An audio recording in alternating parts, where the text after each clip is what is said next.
Welcome back to our video series on performing and scoring the functional movement screen. Today we're bringing you the hurdle step screen. So let's just go ahead and get started with Jared here. First thing we need to do is take a measurement of the tibia from the ground to the top of the tibia at the tibial tuberosity.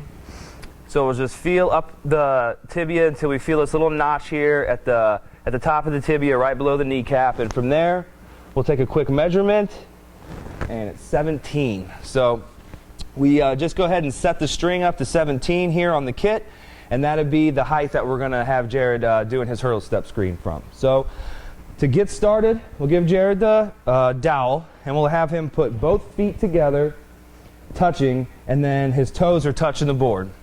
We're going to have the stick across his shoulders, and that's going to be parallel with the ground, parallel with the board. And from there, we're just going to ask him to step over the string and just touch his heel to the ground and bring his leg back and set it right back to the starting position. We're looking for a few different things here. So in order to get a 3, Jared is going to have to bring that leg over, touch the heel, and, and bring it back. One of the 3 attempts, he's going to have to make sure he does that without any compensation through the hip, knee, or ankle. So basically everything should remain in line in the sagittal plane with that leg. Additionally, to score a 3, we're going to be looking at this stick here, the dowel, across his back. So it needs to remain parallel with the ground or parallel with the board the entire time that he's stepping. So if he tilts from side to side, he's also not going to be a 3. The last thing we're looking at, and we'll just go ahead and get a side view on this one, is we want to make sure his lumbar spine remains neutral the whole time that he's stepping. So we'll just go ahead and line him up. Look at his lumbar spine. He's going to get nice and tall, looking forward. And if we see any type of bending forward here or any type of hip hike or something like that, then Jared's not going to be a 3. And that's typically what we'll see, the compensation with someone that doesn't get a 3.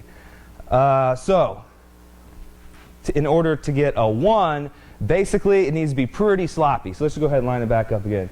To get a 1, really just you would have to kick the kit over, hit the string, or have a major loss of balance. So kicking the string, kicking the kit, or going outside these uprights with the foot is going to be a 1. If he has to put all his weight down on that front foot and lose balance and then come back, he's also a 1.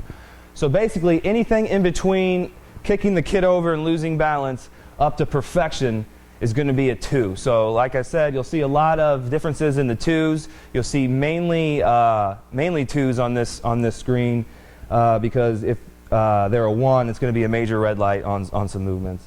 You won't see a whole lot of 3s. Just keeping that foot, the ankle, the knee, and the hip all aligned in the sagittal plane is pretty tough. You don't see a whole lot of that. So you'll see a lot of 2s on this one. Make sure they're symmetrical, and if so, then we'll move on.